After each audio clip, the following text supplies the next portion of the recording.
예, 이런 그 자리에서 마지막으로 발표하는 게 굉장히 중요하더라고요.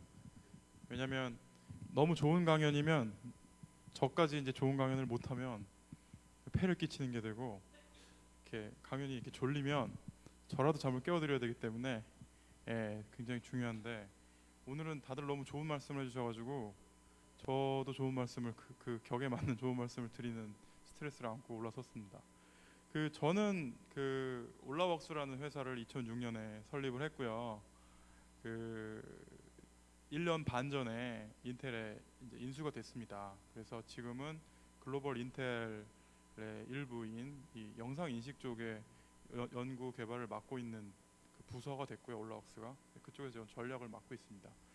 제가 오늘 드릴 말씀은, 사실 올라웍스라는 회사는 지금 이제 잘 설명해 주신 MBT 파트너스나 아이디인큐 같은 회사랑은 좀 다른 회사입니다.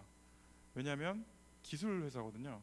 뭐 당연히 이 두 회사도 기술을 가지고 있습니다만 저희는 좀 더 기술 중심의 스타트업이었습니다. 제가 요즘 유행하는 이 Keep Calm and 이게 요즘에 좀 유행을 하는데, 이게 옛날에 그 영국에서 2차 세계대전 때 왕이 이제 국민들한테 아무 걱정하지 마라, 우리 잘 해낼 수 있다라는 연설 앞부분을 따서 뒷부분을 이제 사람들이 마음대로 자기가 하고 싶은 말을 넣어가지고 하는데, 이런 게 있더라고요.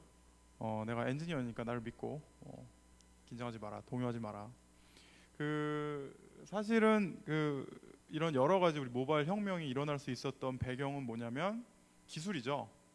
뭔가 우리가 손에 쥐고 움직이고 있는 하드웨어와 소프트웨어들을 누군가 만들었습니다. 그리고 누군가는 굉장히 전문성을 가지고 그걸 만들어냅니다. 그러니까 공대에도 석사 과정이 있고 박사 과정이 있겠죠. 그래서 적어도 짧게는 10년에서 길게는 20년 정도 이 R&D를 전문성을 가지고 하신 분들이 계십니다. 우리는 그런 분들을 이제 엔지니어라고 부릅니다. 그런데 우리나라의 창업 생태계를 특히 봤을 때 이런 분들이 스타트업을 많이 하시냐? 놀랍게도 별로 그렇지가 않거든요.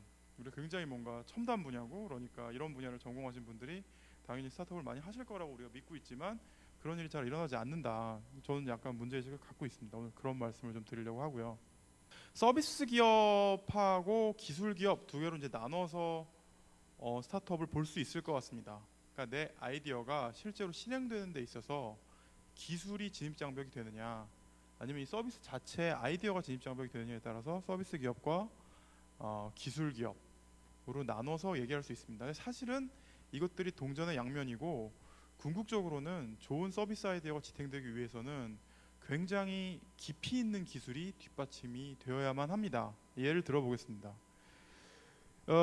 여러분들은 그 애플 하면 폭발적인 앱스토어의 성공을 기억하실 겁니다. 굉장히 많은 앱들이 이 생태계 위에 올라가 있고요. 애플이나 구글이 만들어낸 이런 모바일 생태계가 아니면 여기 계신 이 두 회사들, 아니면 지금 나오는 그 수많은 모바일 어플리케이션 관련된 회사들도 존재하지 않았겠죠.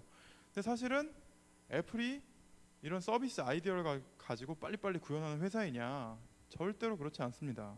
아시겠지만 애플 아이폰에 들어가 있는 심장 역할을 하는 이 칩셋 자체를 설계하고 개발하는 것은 다 애플 직원입니다.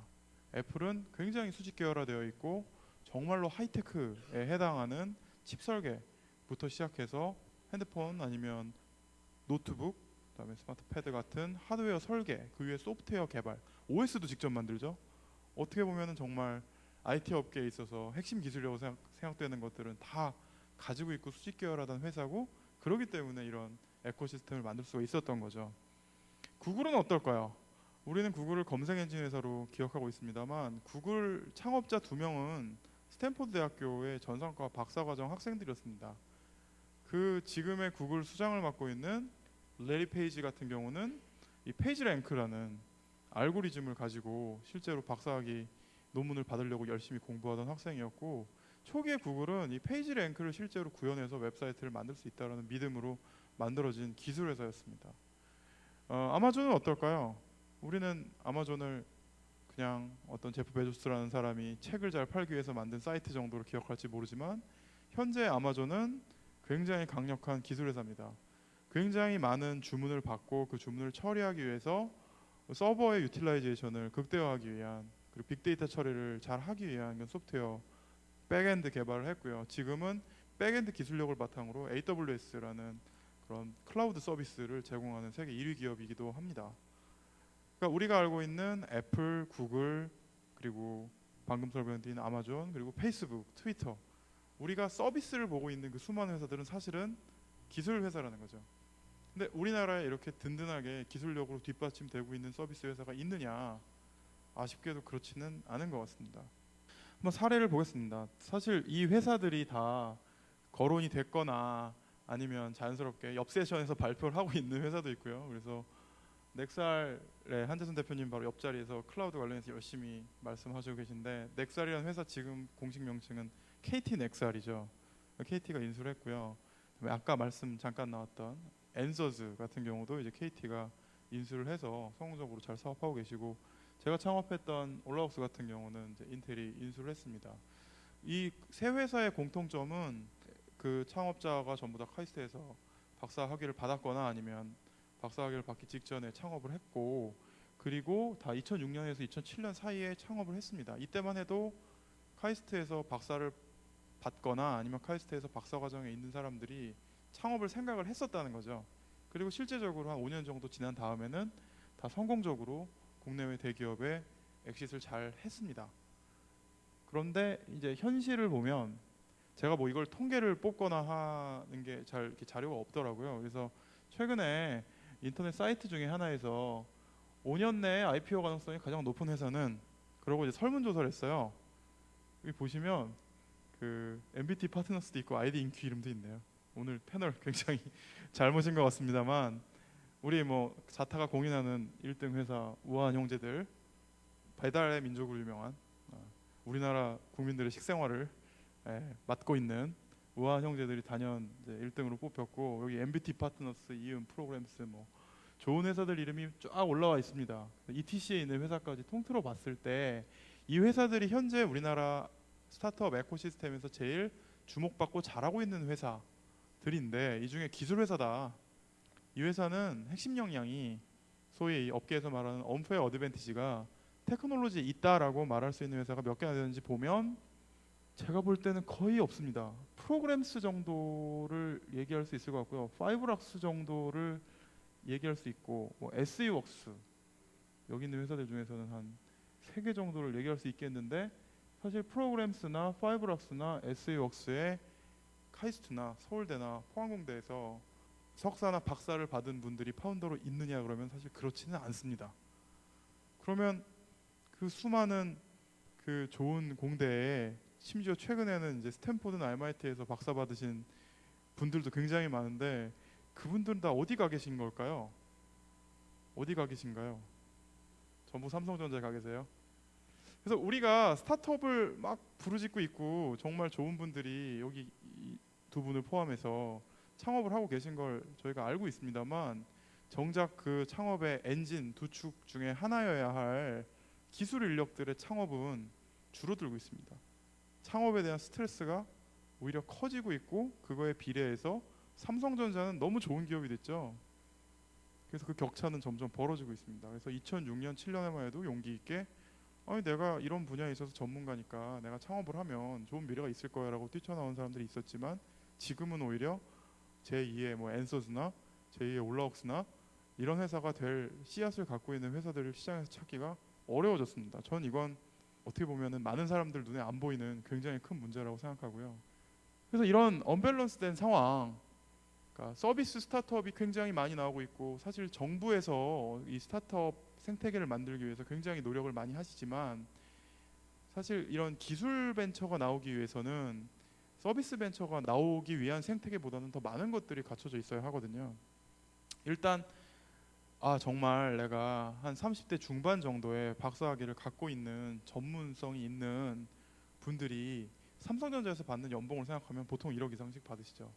그럼 그분들이 창업을 하셔도, 내가 마이 온 스타트업을 하셔도 환산 가치로 봤을 때 1억 정도 연봉을 받을 수가 있느냐, 그 정도의 대규모 투자를 할 수 있는 벤처 캐피탈이 있느냐, 우리나라의 벤처 캐피탈리스트 분들이 그만큼 테크에 대해서 깊이 있게 이해하실 수 있느냐, 이런 여러 가지 인프라를 생각해 보면 상당히 부족한 거고, 그러다 보니까 어떻게 보면 이 아이디어를 믿고 바로 실행할 수 있고, 그 다음에 바로 바로 관련 투자를 집행할 수 있고 바로 시장에서 성과가 나오고 이런 쪽으로 이제 오히려 자금들이 몰려가고 있는 거죠. 그러다 보니까 이렇게 코끼리와 쥐 같은 상황이 온 것 같습니다.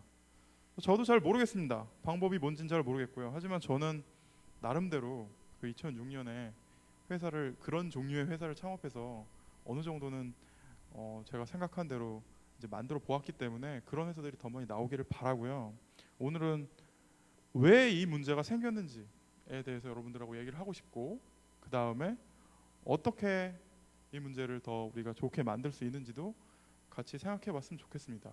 저는 이 왜와 어떻게에 대해서 굉장히 쉽게 말씀하시는 분들을 많이 만났는데 예를 들면 왜 아까 제가 말씀드렸지만 왜에 대한 답은 삼성이 너무 좋은 기업이니까 그리고 어떻게 해야 대한 답은 삼성이 망하면 돼 이렇게 하고 이렇게 얘기하시는 분들을 많이 뵀거든요. 근데 예를 들면 올라웍스의 경우를 보면요 저희는 삼성이나 LG 덕분에 인텔에 인수가 됐거든요. 저희는 여러분들 사진 찍으실 때 보면 얼굴을 자동으로 잡잖아요. 그다음에 오토포커스가 맞춰지죠. 누군가는 그 엔진을 만들었을 거잖아요. 인식 엔진을. 그게 이제 LG 같은 경우는 저희가 만든 게 이제 들어갔고 그다음에 펜텍, HTC 저희가 만든 게 들어갔는데 그런 한국에 있는 좋은 매뉴팩처러들에 저희가 제품을 공급하고 같이 좋은 협력 관계를 갖고 있었다는 게 인텔 같은 글로벌한 기업한테도 믿음을 줬습니다. 왜냐하면 삼성전자, LG전자는 이미 글로벌하게 굉장히 훌륭한 회사들이거든요. 그렇기 때문에 저는 이런 기술 기반 스타트업뿐만 아니라 심지어 서비스 기반 스타트업들도 삼성이나 LG가 우리가 이겨야 될 상대라던가 뭐 이렇게만 보는 게 아니라 우리가 활용할 수 있는 파트너라고도 저는 생각을 합니다. 그래서 그런 관점에서 우리가 좀 새로운 접근으로 어떻게 기술 기반 회사들을 더 많이 시장에 내보낼 수 있을까를 오늘 같이 좀 고민할 수 있었으면 좋겠습니다. 감사합니다.